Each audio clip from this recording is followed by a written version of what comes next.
إن الحمد لله نحمده ونستعينه ونستغفره ونؤمن به ونتوكل عليه ونعوذ بالله من شرور أنفسنا ومن سيئات أعمالنا من يهده الله فلا مضل له ومن يضلله فلا هادي له وأشهد أن لا إله إلا الله وحده لا شريك له وأشهد أن محمدا عبده ورسوله أما بعد فإن خير الحديث كتاب الله وخير الهدي هدي محمد صلى الله عليه وسلم وشر الأمور محدثاتها وكل محدثة بدعة وكل بدعة ضلالة وكل ضلالة في النار.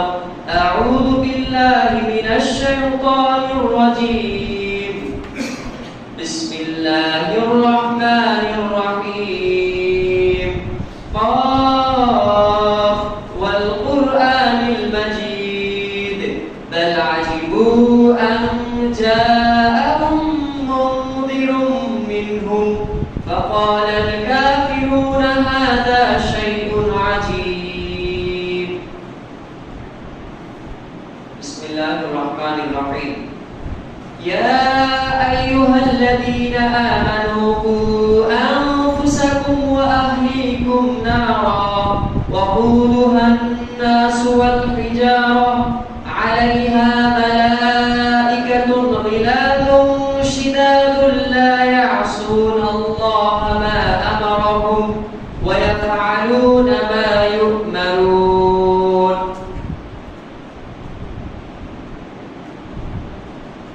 عن عبد الله بن عمرو بن العاص رضي الله تعالى عنهما قال قال رسول الله صلى الله عليه وسلم مروا أولادكم بالصلاة وهم أبناء 7 سنين واضربوهم عليها وهم أبناء 10 سنين وفرقوا بينهم في المضاجع. رواه أبو داود وأحمد بإسناد حسن. প্রশংসা জ্ঞাপন করছি একমাত্র আল্লাহ রাব্বুল আলামিনের জন্য, যিনি আমাদেরকে আজকে জুমার খুতবার পূর্বে মসজিদে সুস্থ অবস্থায় উপস্থিত হওয়ার তৌফিক দান করলেন। সেই মহামহিয়ান গরিয়ান রব্বুল আলামিনের শুকরিয়া আদায় করছি। সবাই বলি আলহামদুলিল্লাহ। সালাত এবং সালাম বর্ষিত হোক এই পৃথিবীতে আগত প্রতিটি নবী এবং রাসূলদের উপরে, বিশেষ করে সর্বশেষে যিনি এসেছিলেন সেই মহামানবের উপর দরুদ এবং সালাম বর্ষিত হোক। সবাই বলি সাল্লাল্লাহু আলাইহি ওয়াসাল্লাম। প্রিয় উপস্থিতি, আজকে আমরা খুবই গুরুত্বপূর্ণ একটি বিষয় নিয়ে আলোচনা করব ইনশাআল্লাহ। আজকের আলোচনার বিষয়বস্তু হচ্ছে পরকালে বা বিচারের মাঠে নাজাত এবং শাফাআত নিশ্চিত করতে আত্মপক্ষে শক্তিশালী সমর্থন যোগানো এবং বিপক্ষে প্রমাণহীন জীবন গঠনের প্রস্তুতি। অর্থাৎ পরকালে বা বিচারের মাঠে যদি আমরা নাজাত পেতে চাই এবং রাসূল সাল্লাল্লাহু আলাইহি ওয়াসাল্লামের শাফাআত পেতে চাই, এই বিষয়টাকে নিশ্চিত করতে আমাদের নিজেদের পক্ষে কিছু শক্তিশালী সমর্থন জুগিয়ে দিতে হবে এই দুনিয়াতে, এবং বিচারের মাঠে নাজাত না পেতে এবং শাফাআত না পেতে এমন কোনো কিছু প্রমাণ যেন বাকি না থাকে বা এমন কোনো প্রমাণ যেন না থাকে যাতে করে নাজাত পেতে আমার কোনো রকম সমস্যা হয় অথবা শাফাআত পেতে কোনো রকম সমস্যা হয়। সম্মানিত মুসল্লিয়ান কিরাম, প্রথমেই আমি আপনাদের সামনে একটি উদাহরণ টানতে চাচ্ছি। মনে করুন আমি বা আপনি একজন খুব অভাবী। কথাটা বা উদাহরণটা মনোযোগ দিয়ে শুনতে হবে। মনে করুন আমি বা আপনি খুব অভাবী, একজন দয়ালু কিন্তু অত্যন্ত সুশৃঙ্খল মালিক আপনাকে একটি কাজের সুযোগ দিলেন। শর্ত হলো আগামী 50 বছর তার দেওয়া নিয়ম মেনে অত্যন্ত নিখুঁতভাবে আপনি কিছু তার জন্য কাজ করবেন, বিনিময়ে 50 বছর পর তিনি আপনাকে একটি অনিন্দ সুন্দর রাজপ্রাসাদ এবং সারা জীবনের রাজকীয় ভরণ পোষণ দেবেন। কিন্তু মালিক একটি হুঁশিয়ারিও দিলেন যে কাজে যদি কোনো রকম ফাঁকি থাকে বা কোনো রকম শর্ত ভঙ্গ হয় বা দেখানো নিয়ম অনুযায়ী না হয়, তবে পুরস্কার তো মিলবেই না, বরং প্রতারণার দায়ে আপনাকে পরবর্তী 50 বছর জেলে কাটাতে হবে। আপনি 50 বছর ধরে প্রতিদিন হাজিরা দিলেন এবং কাজগুলো মালিকের দেখানো নিয়মের বিপরীতে নিজের মন মতো করলেন, ফলে কাজের কাজ কিছুই হলো না। মালিক যখন এবং যেভাবে আপনাকে করতে বলেছিলেন আপনি সেভাবে তা না করে দায়সারাভাবে সময় পার করলেন। এভাবে 50 বছর শেষ হয়ে গেল। এদিকে খুশিতে আপনি ঢোল তবলা বাজাচ্ছেন যে আজকে আপনাকে একটি রাজপ্রাসাদ দেওয়া হবে এবং রাজকীয় ভরণ পোষণ দেওয়া হবে। কিন্তু মালিক যখন আপনার 50 বছরের কাজের ফাইল খুললেন, দেখা গেল সেখানে শুধু অবহেলা এবং শর্ত লঙ্ঘনের স্তূপ ছাড়া আর কিছুই নেই। সেই হিসেবে আপনি আপনার মালিকের কোনো কথাই তখন তোয়াক্কা করেননি। মালিক আপনাকে বললেন, তুমি আমার সাথে প্রতারণা করেছো, তুমি আমার অফিসে এসেছো ঠিকই, কিন্তু আমি যেভাবে চেয়েছি সেভাবে তুমি কিছুই করোনি, বরং নিজের মন মতো করেছো। অতএব প্রকৃতপক্ষে তুমি কোনো কাজই আমার নিয়ম মোতাবেক তুমি করোনি। সুতরাং রাজপ্রাসাদ নয়, বরং তোমার জন্য আজকে একটানা 50 বছরের অন্ধকার কারাগার অপেক্ষা করছে। তখন আমার আপনার মনের অবস্থা কেমন হবে? 1-2 বছর নয়, 50 বছর। বুক ফেটে অবশ্যই কান্না আসবে, নিজেকে পৃথিবীর সবচেয়ে ব্যর্থ মানুষ মনে হবে। এদিকে আপনার মালিক আপনি ছাড়াও অন্য অনেক ব্যক্তিকে এমন কাজ দিয়েছিলেন, তারা কাজগুলো ঠিকঠাক মতো করে পুরস্কার হিসেবে প্রত্যেকেই রাজপ্রাসাদ এবং আগামী 50 বছরের জন্য রাজকীয় ভরণ পোষণ পুরস্কার হিসেবে গ্রহণ করলেন বা তারা পেয়ে গেল, কিন্তু আপনি পেলেন না। তখন আপনার কেমন লাগবে? ঠিক একই ভাবে আমরা প্রতিদিন 5 বার আল্লাহর দরবারে হাজিরা দিচ্ছি, কপাল সেজদায় ঠেকছে ঠিকই, কিন্তু আমাদের অন্তর থাকছে প্রতিদিনের কর্মব্যস্ততায়, পরিবারের বা সংসারের চিন্তায়, বাজারের দোকানে, অফিসের ফাইলে কিংবা মোবাইলের স্ক্রিনে বা অন্য কিছুতে। আমরা নামাজে দাঁড়িয়ে আল্লাহর সাথে কথা বলছি ঠিকই, কিন্তু কি বলছি আমি নিজে জানি না। নামাজের মধ্যে অন্তরে কোনো আল্লাহর ভয় নেই, কোনো আবেগ বা কোনো অনুভূতি নেই, আমাদের রুকুতে ধীরস্থিরতা নেই, সিজদায় খুশু অর্থাৎ বিনয় নম্রতা এবং ধীরস্থিরতা এবং আল্লাহর প্রতি ভয় কিছুই নেই। নামাজের কি পরিমাণ যে আমরা অপ্রয়োজনীয় নড়াচড়া করি তার হিসাব নেই। অথচ রাসূলুল্লাহ সাল্লাল্লাহু আলাইহি ওয়াসাল্লাম পূর্বেই ভবিষ্যৎবাণী করেছেন, যে হাদিসটি বর্ণিত হয়েছে আল মুআজামুল আওসাতের 4072 নম্বরে।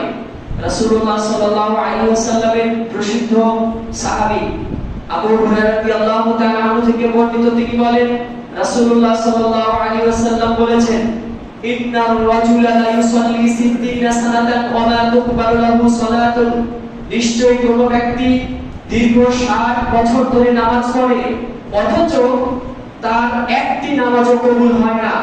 লাআল্লাহু ইউতিম্মু রুকুআ ওয়া লা ইউতিম্মু সুজুদা, যদি সে রুকু ঠিকঠাক মতো করে তাহলে সিজদা সে ঠিকঠাক মতো করে না। ওয়া ইউতিম্মু সুজুদা ওয়া লা ইউতিম্মু রুকুআ, আর যদি সিজদাটা ঠিক মতো করে তবে পূর্ণাঙ্গভাবে রুকু করে না। তাহলে রাসূলুল্লাহ সাল্লাল্লাহু আলাইহি ওয়াসাল্লামের ভবিষ্যৎবাণী বর্তমান সময়ে খুব ভালোভাবে পরিলক্ষিত আমরা করতে পারছি। আচ্ছা, আমরা কখনো চিন্তা করেছি যে আমাদের বয়স, যার বয়স যেমন হয়েছে, এত বছর ধরে নামাজ যে পড়ছি, এই নামাজটা আল্লাহর দরবারে কবুল হচ্ছে কিনা? আমি যদি কোনো মালিকের কাজ করি প্রতিদানের আশা রেখে, আমার মতো অবশ্যই একটা ইন্টেনশন, একটা চিন্তাধারা থাকা উচিত যে আমি যে ইবাদতগুলো করছি বা আমি যে দিক নির্দেশনা ফলো করে মালিকের জন্য কাজগুলো করছি, মালিক কি খুশি হবে? আসলে কি ঠিকমতো হচ্ছে? এই জন্য আজকে আমাদের জুমার বক্তব্যের বিষয় হচ্ছে পরকালে বা বিচারের মাঠে নাজাত এবং শাফাআত নিশ্চিত করতে আত্মপক্ষে শক্তিশালী সমর্থন। এই পৃথিবীর মধ্যে সবচেয়ে বড় শক্তিশালী আত্মপক্ষে যদি কোনো আমল জোগানোর ক্ষেত্র হয়ে থাকে, তাহলে এক নম্বরে হচ্ছে ৫ ওয়াক্ত সালাত। সুনানে তিরমিজির প্রথম খণ্ডের হাদিস নম্বর 430 413 প্রসিদ্ধ হাদিস, রাসূলুল্লাহ সাল্লাল্লাহু আলাইহি ওয়াসাল্লাম বলেছেন, ইন্না আউওয়ালা মা ইউহাসাবু বিহিল আবদু ইয়াওমাল কিয়ামাতি মিন আমালিহি সালাতুহু। একজন ব্যক্তির কিয়ামতের দিনে যত রকমের আমল থাকে, সমস্ত আমলের মধ্যে সর্বপ্রথম তার নামাজের হিসাব নেওয়া হবে। বা ইন সালাহাত, যদি তার নামাজের আমলটা সঠিক করে পরিগণিত হয়, সঠিক করে দিতে পারে, ফাকাদ আফলাহা ওয়া আনজাহা, তাহলে সে অবশ্যই সফলতা অর্জন করবে এবং জাহান্নাম থেকে মুক্তি পাবে। ওয়া ইন ফাসাদাত ফাকাদ খাবা ওয়া খাসিরা, আর যদি নামাজের হিসাব ঠিকমতো না দিতে ব্যর্থ হয়, ফাকাদ খাবা, অবশ্যই সবকিছু সে নিজে বিনষ্ট করবে, ও খাসিরা, অবশ্যই সে ক্ষতিগ্রস্তদের অন্তর্ভুক্ত হয়ে যাবে।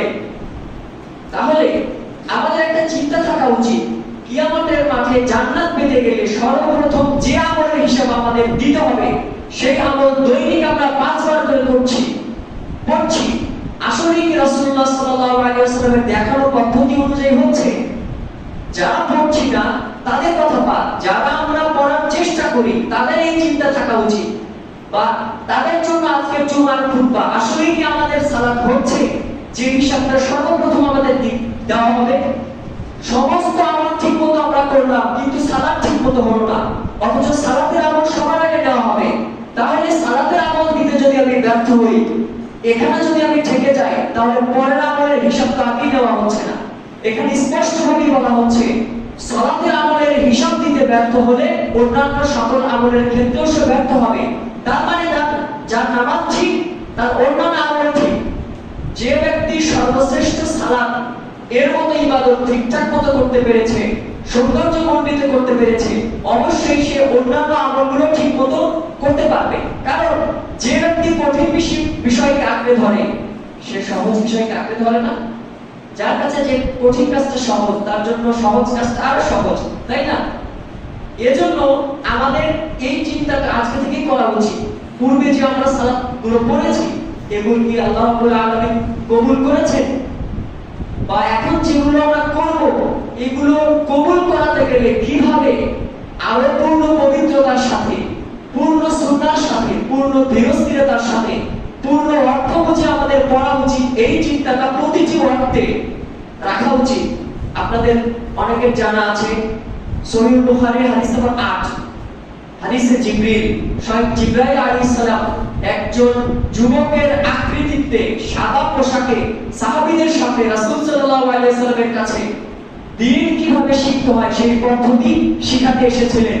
সেখানে এসে সুন্দর করে বসলেন, হাঁটুর সাথে হাঁটু মিলালেন, এরপরে ইসলাম এবং ঈমান, এরপরে ইহসান সম্পর্কে প্রশ্ন করলেন, তারপর কিয়ামতের আলামত সম্পর্কে প্রশ্ন করলেন।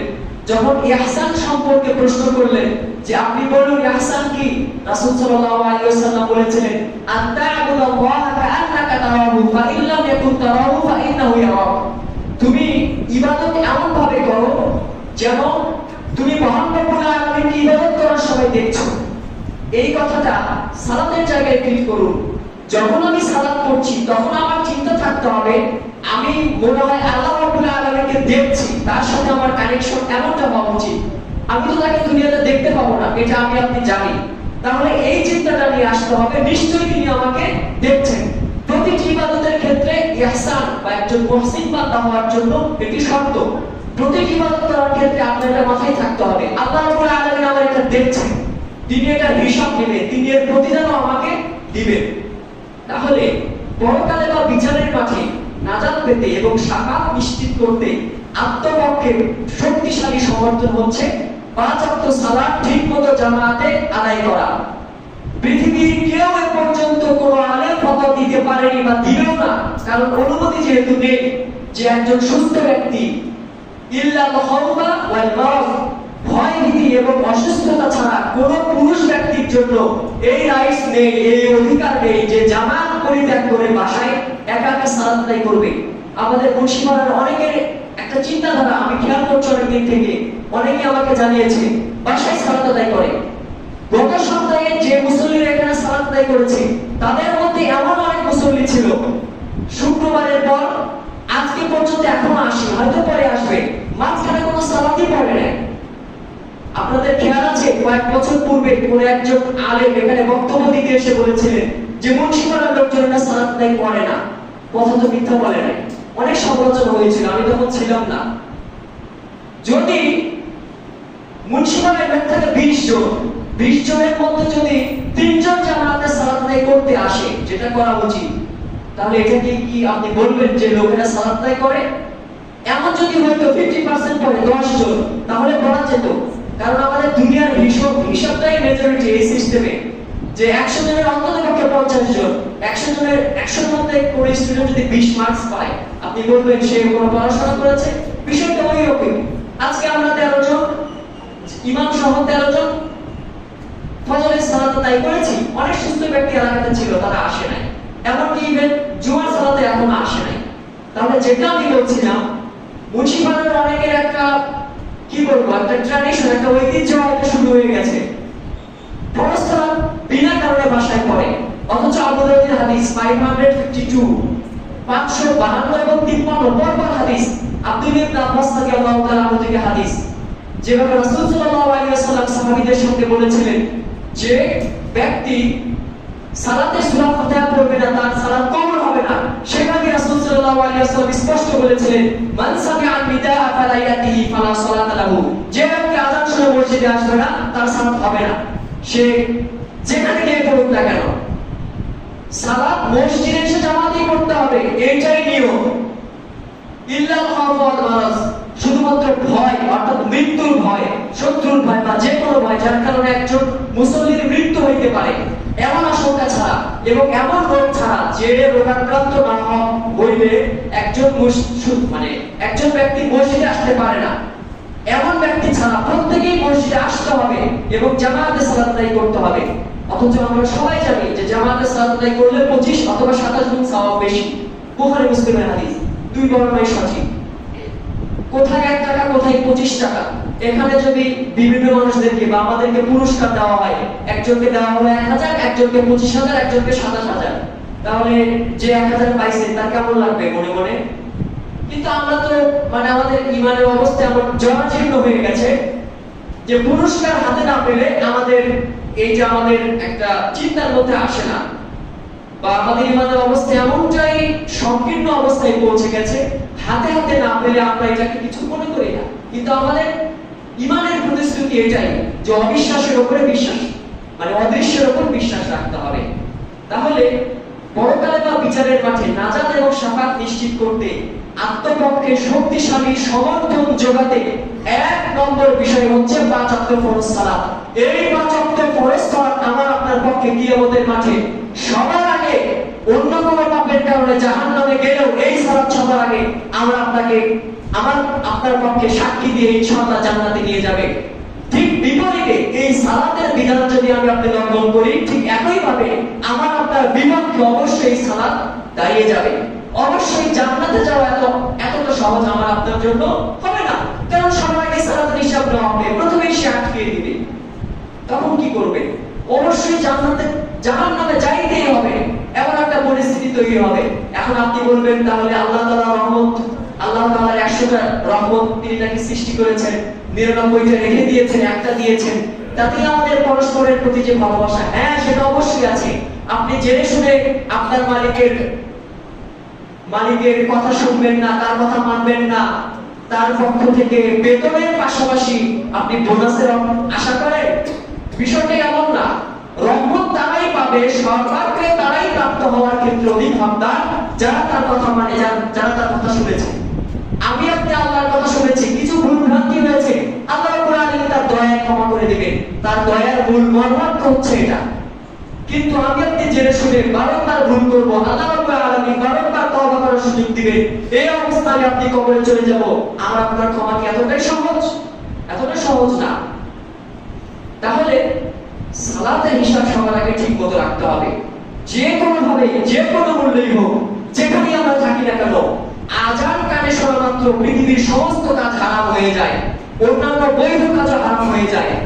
আজান শোনা মাত্র সমস্ত কাজ বন্ধ করে দিয়ে আমার আপনার আশেপাশে যেখানে মসজিদ পাবো সেখানেই সবার আগে গিয়ে জামাতে সালাত আদায় করবো ইনশাআল্লাহ। নচেত এই সালাতই আমার আপনার বিপক্ষে সাক্ষী দিবে। আমরা প্রত্যেকে অবগত আছি যে সালাত আদায়ের অনেক রকম ফজিলত আছে।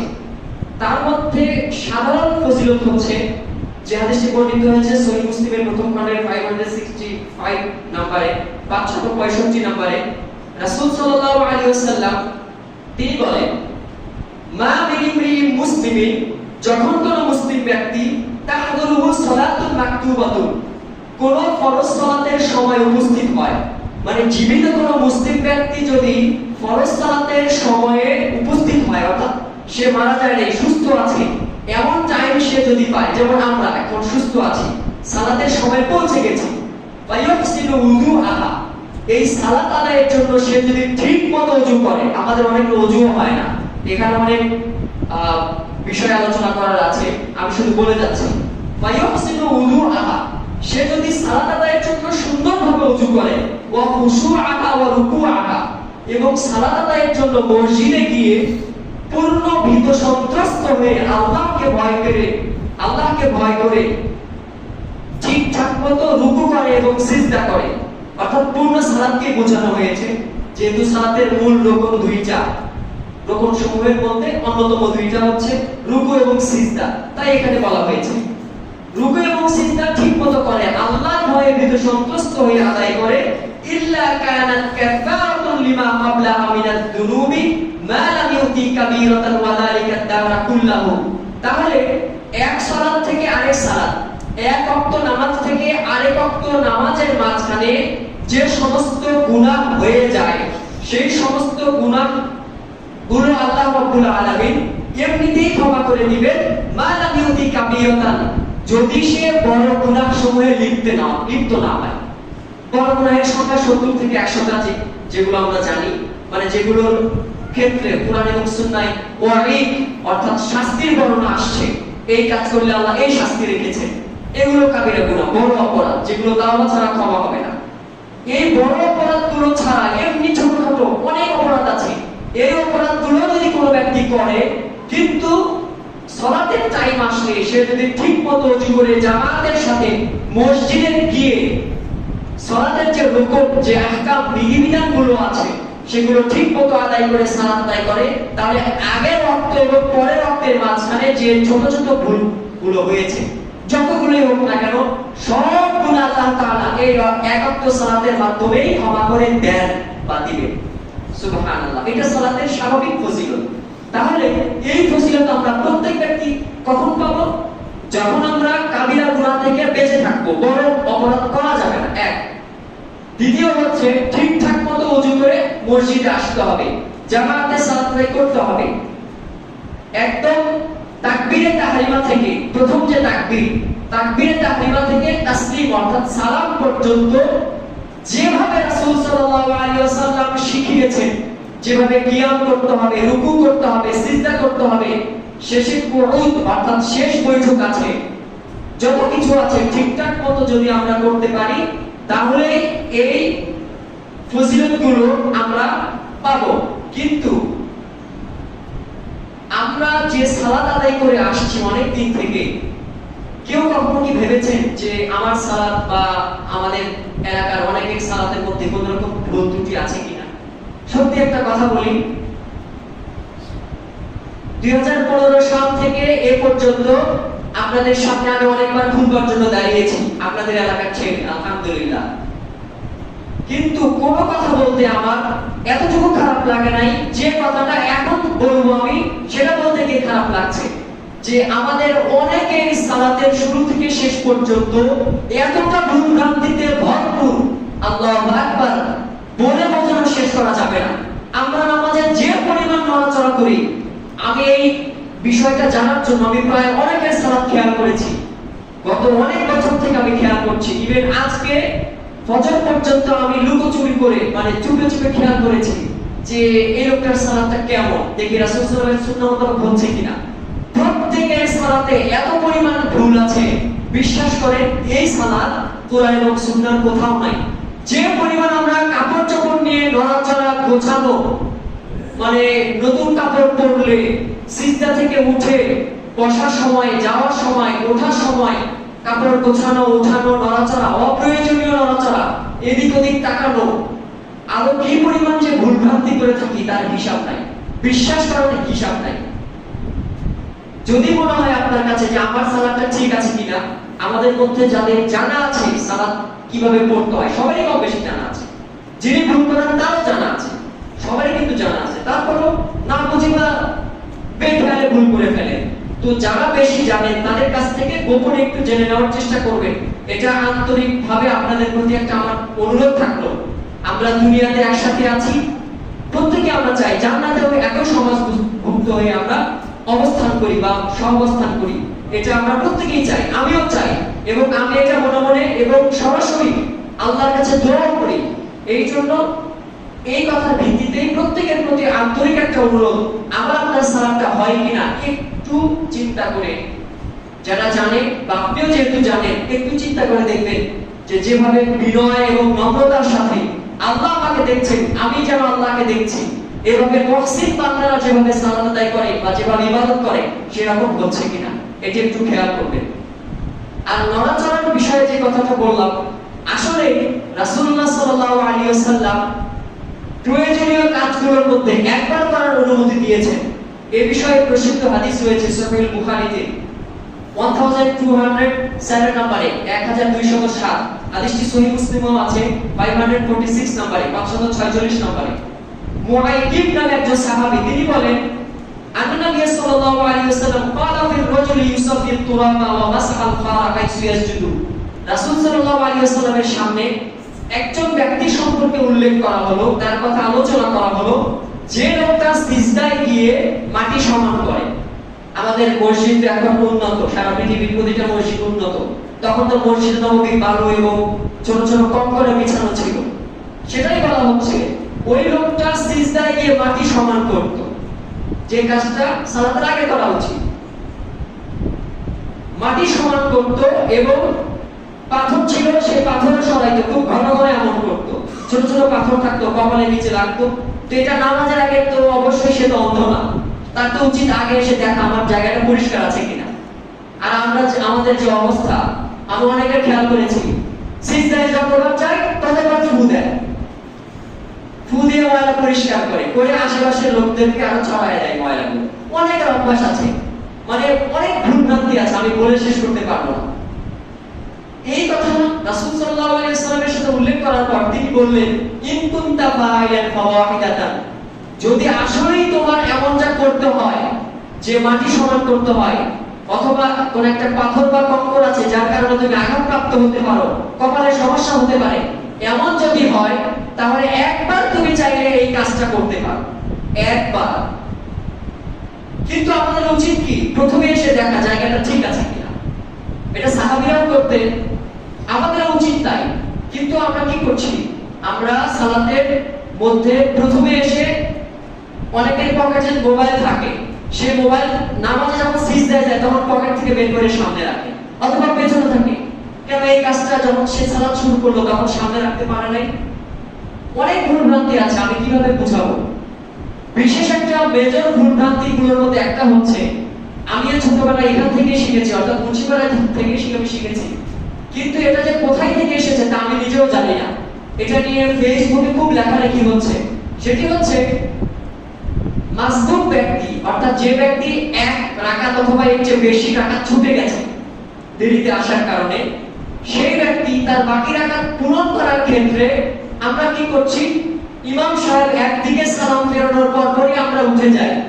এটা মুন্সিপাড়া থেকে আমি ছোটবেলা থেকে শিখে আসছি, কিন্তু এটা কোরআন এবং সুন্নাহর স্পষ্ট লঙ্ঘন এবং আমার আপনার নামাজকে বাতিল করে দিতে পারে। এমন একটা বিষয় রাসূল সাল্লাল্লাহু আলাইহি ওয়াসাল্লামের হাদিস হচ্ছে তাহরিমুহা তাকবীর ওয়া তাহলিলুহা তাসলিম।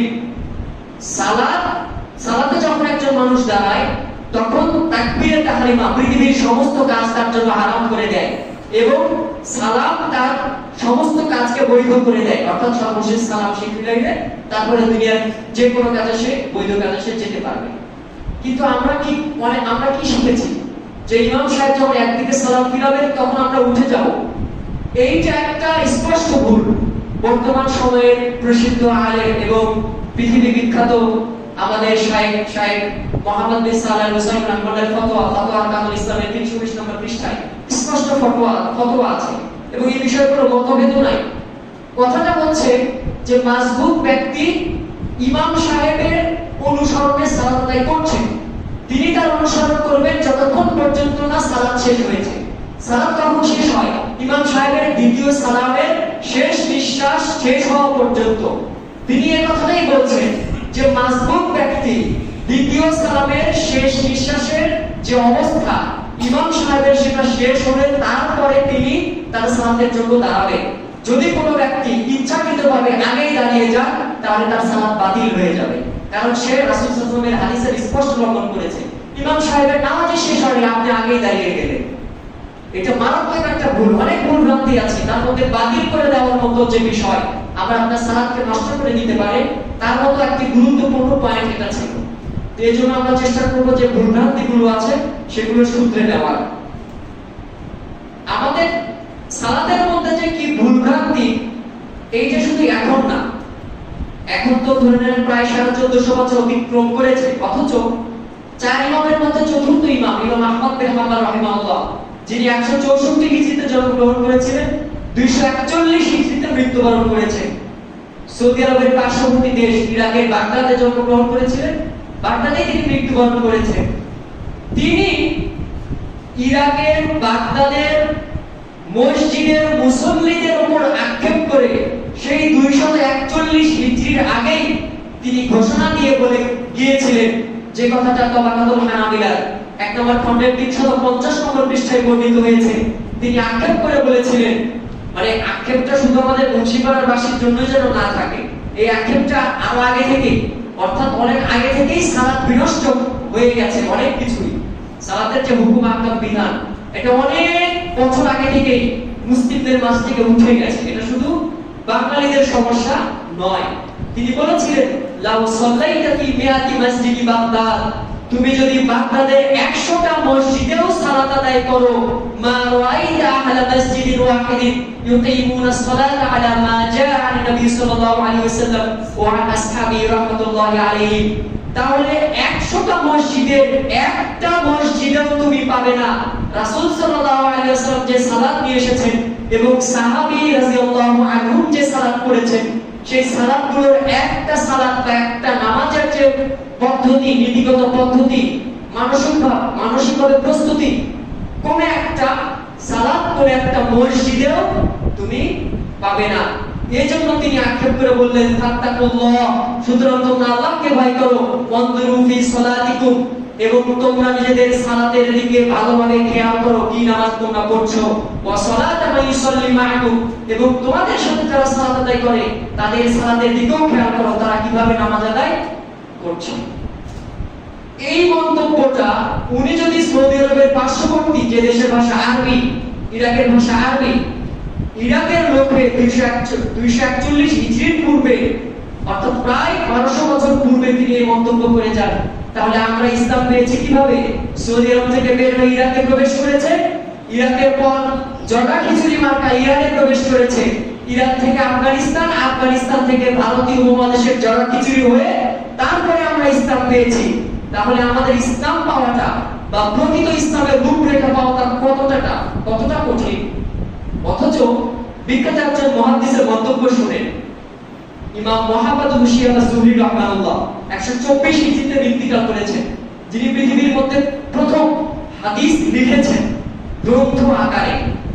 মুহাম্মদ বিন শিহাব আজ-জুহরি, যিনি ইবনে শিহাব আজ-জুহরি নামে পরিচিত, বিখ্যাত একজন তাবেঈ ছিলেন, তিনি ইরাকবাসীদের দিকে লক্ষ্য করে বলেছিলেন, রাগ করে বলেছিলেন, ইয়া আহলাল ইরাক ইয়াখরুজু মিন ইনদিনাল হাদিসু শিবরুন ওয়া ইয়াসিরু জিরাআন, হে ইরাকবাসী, আমাদের মদিনা থেকে এক বৃহৎ পরিমাণ একটা হাদিস বের হয়ে যায়, আর তোমাদের ইরাকে গিয়ে সেটা হয়ে যায় 1 হাত লম্বা। ইরাকে প্রতিটি বিভ্রান্তিকর দল সাহাবীদের মাঝামাঝি জামানায় প্রতিষ্ঠিত হয়েছে, দলগুলো তৈরি হয়েছে। এই বিভ্রান্তিকর দলগুলো যেমন শিয়া, খারেজি, বিশেষ করে এই দলগুলো জাবারিয়া, কাদারিয়া, জাহমিয়া, খারেজি, মুআতাজিলা, এরকম বিভ্রান্তিকর অনেকগুলি দল আছে। এই দলগুলোর আবির্ভাবের কারণে তিনি ওই দলগুলোর প্রতিষ্ঠাকারীদের দিকে এবং তার মতগুলোর অনুসরণকারীদের প্রতি রাগ করে এই কথা বলেছিলেন যে রাসূল সাল্লাল্লাহু আলাইহি ওয়াসাল্লামের এক বিঘত পরিমাণ ছোট্ট একটা হাদিস, যেটা সঠিক, এই এক বিঘত পরিমাণ একটা হাদিস তোমাদের ইরাক পর্যন্ত যেতে গিয়ে সেটা এক হাত লম্বা হয়ে যায়। মানে সেটাকে তোমরা মডিফাই করে নিজেদের বক্তব্য সেটাতে মিশিয়ে রাসূল সাল্লাল্লাহু আলাইহি ওয়াসাল্লামের নামে চালিয়ে দাও। এজন্য আমরা কিন্তু ইরাকের বাসিন্দাও না, এটা 124 হিজরিও না। এই 1450 বছর পর এতটা 2,500 মাইল এত দূরের দূরত্ব হয়ে আরো প্রায় 1250 বছর পরে যদি আমরা ইসলামের আসল রূপরেখাটা পেতে চাই, তাহলে অবশ্যই আমাদেরকে কোরআন এবং সহিহ সুন্নাহর দিকে ফিরে আসতে হবে। অবশ্যই একটা আমল জানার পর দেখতে হবে, ভেবেচিন্তে নিজে পড়তে হবে, দেখতে হবে যে এটাই কি আসল কি রাসূলের সুন্নাহ কিনা। একজন আলেম বললেন, আলেমের তো অভাব নেই বাংলাদেশে, আসলে এটা কি আছে কিনা। এখন তো জ্ঞান অর্জন করা খুব সহজ। এই যে চ্যাট জিপিটি বের হয়েছে, জেমিনি বের হয়েছে, একটা লিখে সার্চ দেন, চলে আসে, অধিকাংশই সঠিক তথ্য দেয়। কোরআন হাদিসে অনেক কিছু পাওয়া যায়। খুব কঠিন কিছু যে তারা ভালোভাবে দিতে পারছে এখনো তা না, কিন্তু সহজ যে বিষয়গুলো আছে, ধরুন আজকে যে আমি হাদিসগুলো দুই একটা বলেছি, লিখে নাম্বার অনুযায়ী সার্চ দেন, দেখবেন পেয়ে যাবে। খুবই সহজ, কিন্তু আমরা এটা করছি না। যে কাজটা যত কঠিন করা হয়, কঠিন করে করা হয়, যত কষ্ট হয় যে কাজ করতে, তার প্রতিদান কিন্তু বেশি। এত সহজ ভাবে আমরা কোরআন সুন্নাহ পাচ্ছি, তারপর আমরা আমল করছি না। এর জন্য অবশ্যই আমাদের আক্ষেপ থাকা উচিত। সময় অনেকটা টাইম পার হয়ে গেছে। আমি আসলে আরো গভীর ভাবে চেয়েছিলাম যে আমাদের সালাতগুলো আসলে কিভাবে হচ্ছে সে বিষয়ে আলোচনা করার, কিন্তু সুযোগটা হয়ে উঠছে না। কারণ বিখ্যাত একজন মুহাদ্দিস ইমাম ইবনুল কাইয়িম আল-জাওজিয়্যী রাহিমাহুল্লাহ, তিনি তার আল-ওয়াবিলুস সাইয়্যিব ফিল কালামিত তাইয়্যিব নামক বিখ্যাত একটা গ্রন্থ, সেই গ্রন্থের মধ্যে যারা সালাত আদায় করে তাদের নামাজকে 5 শ্রেণীতে বিভক্ত করেছিলেন। আমি চেয়েছিলাম সেই ভাগগুলো জানাতে। সেই ভাগগুলো আপনারা যখন জানতেন তখন দেখা যেত যে 5টি ভাগের সর্বনিম্ন স্তরে যে 2টি ভাগ আছে, এই 2টি স্তর ছাড়া উপর লেভেলে তৃতীয়, চতুর্থ, পঞ্চম স্তরে যাওয়ার কোনো সুযোগই আমরা পাচ্ছি না। মানে আমরা ওই লেভেলের এখনো হয়ে উঠতে পারিনি। অথচ প্রথম দুটি স্তরের নাম কি জানেন? প্রথম স্তরের নাম হচ্ছে প্রথম যে স্তর, সেই প্রথম স্তরের নাম হচ্ছে মুআকাব, অর্থাৎ যে ব্যক্তির সালাত তাকে অবশ্যই জাহান্নামের আগুনে নিয়ে যাবে। এটা প্রথম স্তর। এই প্রথম স্তরে আমাদের মানে 100 জনের মধ্যে 80% মানুষই আমরা পড়ে যাব যে আমার আপনার সালাত জাহান্নামে যাওয়ার কারণ। যে সালাত হতো জান্নাতে যাওয়ার কারণ, আবশ্যকীয় কারণ হতো, সেটা জাহান্নামে যাওয়ার আবশ্যকীয় কারণ হয়ে দাঁড়াবে। 1 নম্বর মানে শব্দ আছে এখানে কোন কোন বিষয়গুলো থাকলে সে ব্যক্তির সালাত তাকে জাহান্নামে নিয়ে যাবে, অবশ্যই সে শাস্তি পাবে। দ্বিতীয় ছিল মুহাসাব, অর্থাৎ যার সালাতের হিসাব নেওয়া হবে, আর যার হিসাব নেওয়া হবে সে অবশ্যই জাহান্নামে যাবে। এটা রাসূলের হাদিস আছে। রাসূল সাল্লাল্লাহু আলাইহি ওয়াসাল্লাম একদিন বলেছিলেন যে আল্লাহ রাব্বুল আলামিন যার হিসাব নেবেন তাকে অবশ্যই, মানে যার হিসাব দেওয়া হবে তাকে অবশ্যই শাস্তি দেওয়া হবে। মান নুকিশা ইয়াউমাল কিয়ামাতি উযিবা, যার হিসাবের জন্য মুনাকাশা করা হবে, মানে প্রশ্নের সম্মুখীন করা হবে। তুমি তো এই ওয়াক্তের সালাতের সময় যে ওযু করেছো, ওই ওযুর সময় তোমার কোরআনে বর্ণিত 4টা ফরজের একটা ফরজ হয় নাই, তোমার কোনোই ভিজে নাই, এইভাবেই বলা হবে, সরাসরি এইভাবেই ভুল ধরিয়ে দেওয়া হবে। তো এইরকম ভাবে যখন হিসাব দেওয়া হবে তখন অবশ্যই আপনি ফেঁসে যাব। এই জন্য রাসূল সাল্লাল্লাহু আলাইহি ওয়াসাল্লাম বলেছেন যে যার হিসাব দেওয়া হবে সে অবশ্যই শাস্তি প্রাপ্ত হবে। তখন আয়েশা সিদ্দিকা রাদিয়াল্লাহু তাআলা আনহা তিনি সূরাতুল ইনশিকাকের মাধ্যমে দলিল দিয়ে বলেছিলেন যে আল্লাহ তাআলা তিনি কি বলেন নাই যে যার হিসাব, যে সৎকর্ম করবে তার হিসাব আল্লাহ রাব্বুল আলামিন সহজভাবে নেবেন। তখন রাসূল সাল্লাল্লাহু আলাইহি ওয়াসাল্লাম তিনি বললেন যে হ্যাঁ, তিনি তো অবশ্যই বলেছেন ওয়া ইন্নামা যালিকাল আরাজু, সেটা তো শুধুমাত্র উপস্থাপন করা মাত্র। মানে আল্লাহ রাব্বুল আলামিন যার হিসাব নিতে চাইবেন না, যার প্রতি দয়া করবেন, তাকে জাস্ট এভাবে দেখানো হবে তোমার আমলনামা, এরপরেই গুটিয়ে নেওয়া হবে। অন্য হাদিস বর্ণিত হয়েছে, গুটিয়ে নেওয়া হবে, বলা হবে না তুমি এই কাজটা কেন করলে, এভাবে কেন করো না। অন্য হাদিসে বর্ণিত হয়েছে, সহিহ মুসলিমের বর্ণনা, আল্লাহ রাব্বুল আলামিন তাকে ঢেকে নেবেন, যেভাবে মোরগ মুরগি যেভাবে তার বাচ্চাদেরকে সুন্দর করে ঢেকে নেয়, আচ্ছাদিত করে নেয়, ওইভাবে আল্লাহ রাব্বুল আলামিন তার রহমত দিয়ে বান্দাকে ঢেকে দিবেন। দেওয়ার পরে স্বীকৃতি দিবেন, তুমি কি এই কাজ করো নাই, তুমি কি এই কাজ করো নাই। তখন সেই লোকটা বলবে হ্যাঁ আমি এই কাজ করেছি। তখন আল্লাহ বলবেন যে দুনিয়াতে যেভাবে আমি তোমার দোষ গোপন করেছিলাম, পরকালে আমি তোমার দোষ আজকে গোপন রাখলাম এবং তোমাকে জান্নাত দিয়ে দিলাম।